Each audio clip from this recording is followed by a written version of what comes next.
Hello, Wanderers. My name is Queenie. Welcome back to the channel. Quick disclaimer.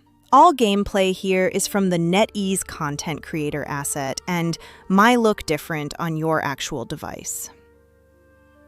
I've been staring at Hidden Mountain's update roadmap, and I'm starting to think the dev team is working through a personal list of phobias. 2.0 opened with flooded chambers and water level puzzles. Fear of drowning, thalassophobia, checked off.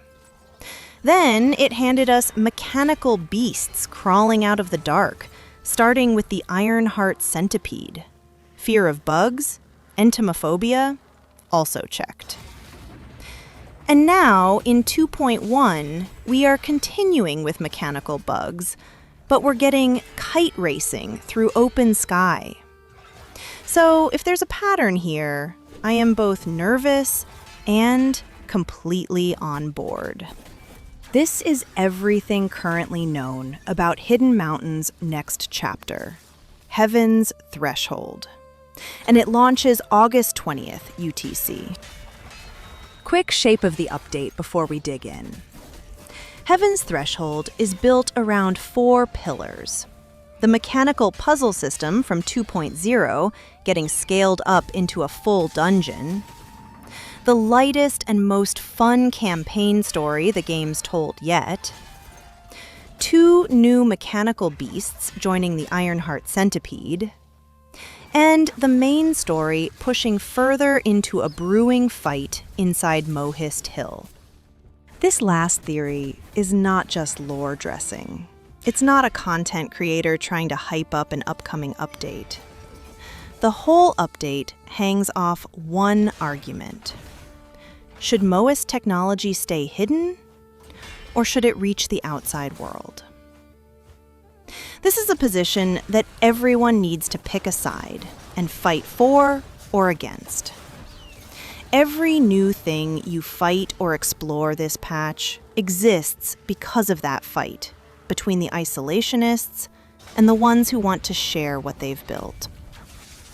First new boss, the Inkpincer Scorpion. This thing runs on a stacked offense-defense system. 2 heavy pincers up front, a tail towering over its own back. When it's guarding, it crosses those pincers into a wall of frontal armor, while the tail sits behind it, waiting for you to commit to an attack from the wrong side. Flip it to offense, and it leads with consecutive pincer strikes, then chains into tail thrusts, sweeps, and poison sprays, so you never get a rhythm going. The fight's going to come down to reading when it switches between those 2 states, timing your deflections against the attacks that glow red, and finding your window to actually punish the guard once it drops. Second new boss, the cloud-seizing Serpent. And this one's a lot bigger. Massive, segmented, mechanical body, venom sacs packed underneath the metal scales, machinery built into both the head and the tail.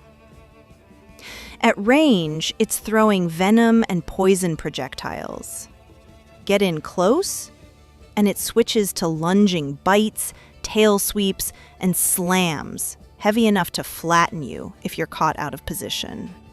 The good news is a body that size has actual weak points. This fight is about finding the deflection windows during its assault chain, destabilizing that mechanical structure, and turning the tables once you've cracked it open. Both of these are described as leftover creations from the Mohist's 5 Wonders, following on from the Ironheart centipede, so if you've already fought that one, you've got a rough sense of the design language these 2 are built from. Now, the third fight. This one isn't a traditional boss encounter, which makes it more interesting to me.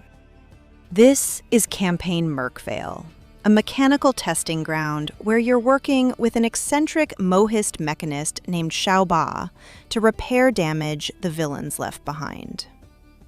Compared to previous campaigns, this is less boss trial arena and more mechanical amusement park. The first half is puzzle solving through a network of hydraulic mechanisms, using mystic skills like Tai Chi and celestial seas to power water wheels and push deeper in. Then it builds to a genuinely wild back half. You're riding a minecart alongside Xiaoba, shooting explosive barrels with a bow while the whole thing races down the track. This is being pitched as the happiest campaign story the game has told so far, which is a real tonal swing if you're coming off some of the heavier 2.0 content. This next one is the piece I'm most excited to actually see in motion. The new Jianghu Legacy dungeon, Evershift Labyrinth. It's Hidden Mountain's take on an infinite castle, a dungeon where entire sections physically rotate, turning what used to be a wall into an opening or a floor into a gap while you're standing in it. You're dealing with rising and falling platforms, broken pathways, and drops that don't give you much warning. The whole thing is built around reading the pattern of each mechanism and using the brief window it gives you to parkour through or reposition.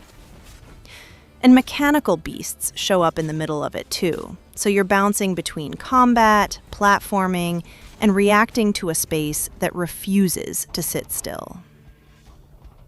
It's the mechanical puzzle idea from 2.0, scaled up from one room into an entire structure. Also features one of my favorite characters, Jin Zhongyuan, the undercover prefect of Kaifeng and Big Zhao's brother. I can't wait to see how he got entangled in all this.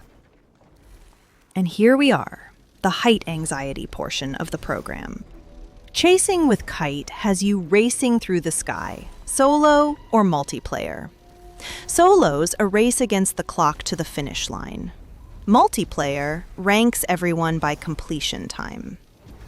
It's built around open skies and sweeping mountain views, so even if racing isn't usually your thing, this looks like a strong one, just for soaking in how the world looks from up there. There's also a second new leisure activity, Pangolin Peddler, a full trading business sim. Sourcing regional goods, setting up vending cabinets across Hidden Mountain, building out shop facilities, taking commissions from residents. Completely different pace from everything else in this patch, which is indeed a smart way to balance and update this combat heavy. So that's everything currently known about Hidden Mountain 2.1, Heaven's Threshold.